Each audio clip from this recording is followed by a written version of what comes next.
Hi Crafty Friends, this is Jen from Copic Crafts, and I'm excited to be back for my second week as April's guest designer for Newton's Nook Designs.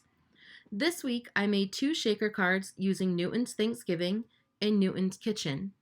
I decided to make two cards this week. I wasn't sure what I really thought of the larger frame and the tan background color once I got the first card done, so I really wanted to see what it would look like with smaller and with a crisp white background. So both cards were actually constructed the same exact way, all the way down to the Copic Coloring. The first thing that I did for both cards was to stamp my images onto Copic friendly cardstock. I'm not going to show all the coloring in this video because it's all the same basic formula. I used the same colors for each kitty's fur, Y35 for the base color, with Y38 and Y15 for shadowing, and YR16 for the striped areas.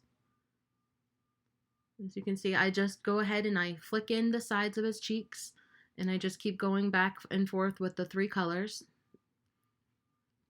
making the sides a little bit darker. And then the thing I like to do when I do my Newton kitties is I like to leave the center of his face a little bit lighter. So I just use a light touch with the Copic marker, and I make sure that I don't go over it a second time, because every time that you go over with even your base color, it makes your coloring area a little bit darker. So if you just avoid that center, you can have a little bit more contrast.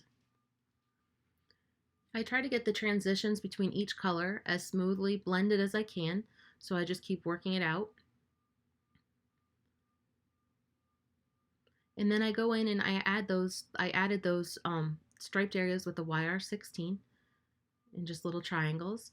And then for all the dishes, I used B21, and then I used B23 for the mid-range color, and then B24 for the darker. And then for the little, as you can see, I'm trying to get it a little bit lighter in the middle and darker on the edges, and that way it makes it look like it's a little bit more three-dimensional. And then I wanted it to look like that speckled dish sets that you see, so I speckled it with B26, and then the back a little bit lighter with B24. As you can see, I got a little bit out of the line, so I always use the colorless blender in order to try to get a little bit of that ink lifted off. And then I wanted this to look like an apple pie kind of filling in the bowl, and then the apple pie made. So I used E50 and then E34 for like the little specks to kind of mimic an apple. And then for the wooden spoon handle, I used E34 and E37.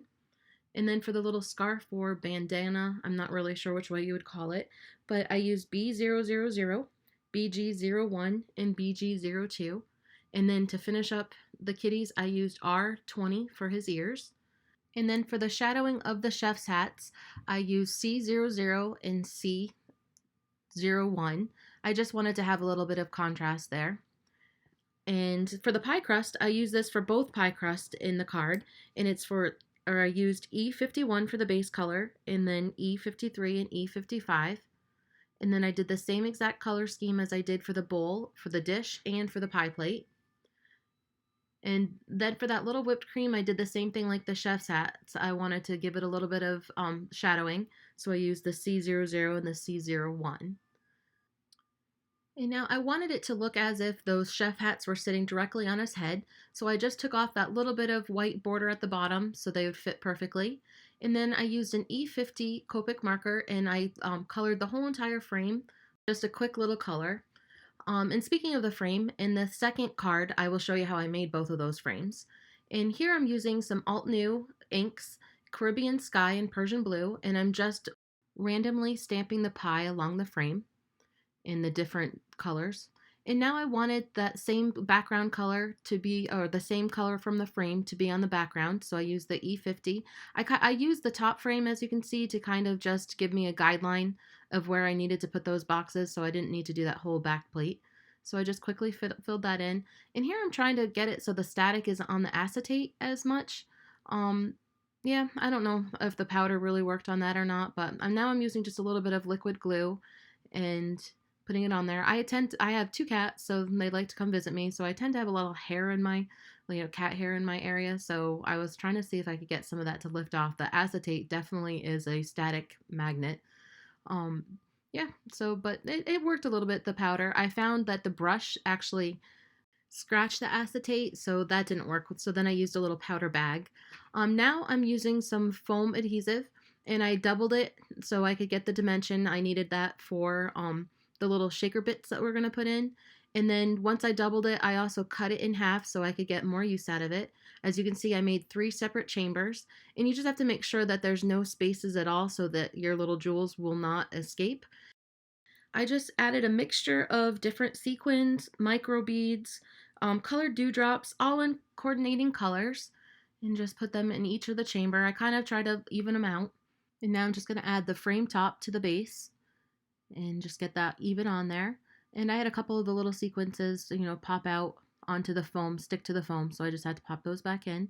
And now I'm going to assemble my pieces and adhere them to my card. And I put them in order for a little story. And then next up, I'm going to cut a piece of Arctic cardstock, 8 3/4 by 7, and I'm going to score it at the 3.5-inch mark.